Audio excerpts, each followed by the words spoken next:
दोस्तों, हाल ही में Disney plus Hotstar पर एक नई वेब सीरीज लॉन्च हुई है जिसका नाम है द परफेक्ट हस्बैंड। और इस वेब सीरीज में मेन कास्ट में है सत्यराज। अगर मैं इसके कंसेप्ट, कहानी, कंटेंट की बात करूं तो यहाँ पर आपको कुछ ऐसा लगेगा जैसे घुड़चड़ी जो फिल्म आई थी उसके जैसा कुछ आइडिया लगेगा, लेकिन यह उससे बहुत ज्यादा फ्रेश है, स्टैंडर्ड है और व्यापक है। यहाँ पर सत्यराज एक फ्लर्टी प्रोफेसर के रूप में दिखाई दिए गए हैं जिनका यह मानना है कि झूठ बोलकर के आप अपने परिवार को अच्छे से चला सकते हैं। आप अपनी जो पत्नी है उनको झूठी तारीफ करके उनका हमेशा दिल जीत करके रख सकते हैं और पीठ पीछे आप कई अफेयर भी करेंगे तो उनको आप पर शक नहीं होगा। उनका यह मानना है कि एक बच्चा भी बचपन से झूठ बोलना सीख जाता है, रोना सीख जाता है, तभी उसकी माँ उसे आकर के दूध पिलाती है, सीने से लगाती है। तो उनका यह कहना है कि झूठ जो है बहुत जरूरी है जीवन के लिए, सुखी जीवन के लिए। तो उनका यह थ्योरी अपना है, लेकिन उनकी इसी थ्योरी को सच मानते हुए उनकी जो वाइफ है वो उन्हें अपना परफेक्ट हस्बैंड मानती है और वो अपनी वाइफ के साथ ऐसे ही जी रहे जैसे वो लोगों को क्लास में बताते हैं, मनोविज्ञान के क्लास में। तो यहां पर तो कहानी ठीक ठाक चलती रहती है, लेकिन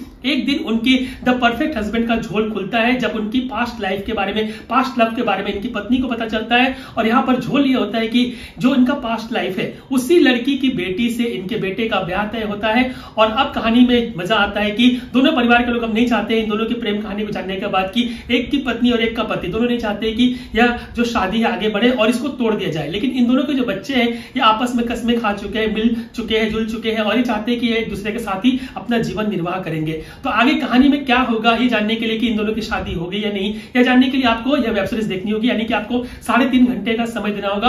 25 से 32 मिनट के कुल 8 एपिसोड से अगर इस एपिसोड की संख्या जो है 6 तक होती तो मजा आ जाता। मतलब कि फिर ये क्रिस्पी होता, टू द पॉइंट होता, गाने जो बार बार आए हैं उस गाने को काट दिया जा सकता था और कुछ सीन्स को मतलब कि जो ज्यादा बोरिंग लग रहे खींचे जा रहे थे उनको ठीक कर दिया जाता। तो ये वेब सीरीज मतलब एक अच्छी वेब सीरीज बन सकती थी, लेकिन अननेसेसरीली इसको लंबा करने का कोई जरूरत नहीं थी। अगर मैं इसके डायलॉग्स की बात करूं तो यहाँ पर काफी अलग तरह के डायलॉग्स है जो फ्लर्ट करना सिखाते हैं। एक्चुअल में इस प्रोफेसर की बात को अगर आप सुनेंगे तो आपको लगेगा कि ये तो फ्लर्ट करना, ओपन फ्लर्ट करना सिखाते हैं। यहाँ पर प्रोफेसर और उनके कलीग के एक डायलॉग के बारे में मैं जिक्र करना चाहूंगा।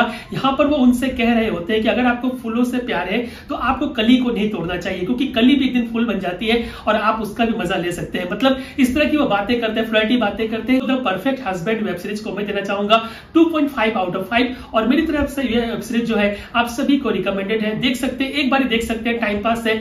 और मतलब कि अगर आपके ऊपर है कि अगर आपको इस तरह की कहानी पसंद आती है तो आप इसे देख सकते हैं, वरना आप इसे अवॉइड भी कर सकते हैं। अगर आपको the perfect husband web series का रिव्यू अच्छा लगा है तो प्लीज दोस्तों इस वीडियो को लाइक कर दीजिए, शेयर कर दीजिए और चैनल को भी सब्सक्राइब कर दीजिए। मैं मिलता हूं आपसे अगले वीडियो में एक नए कंटेंट, टॉपिक, रिव्यू या फिर अपडेट के साथ में।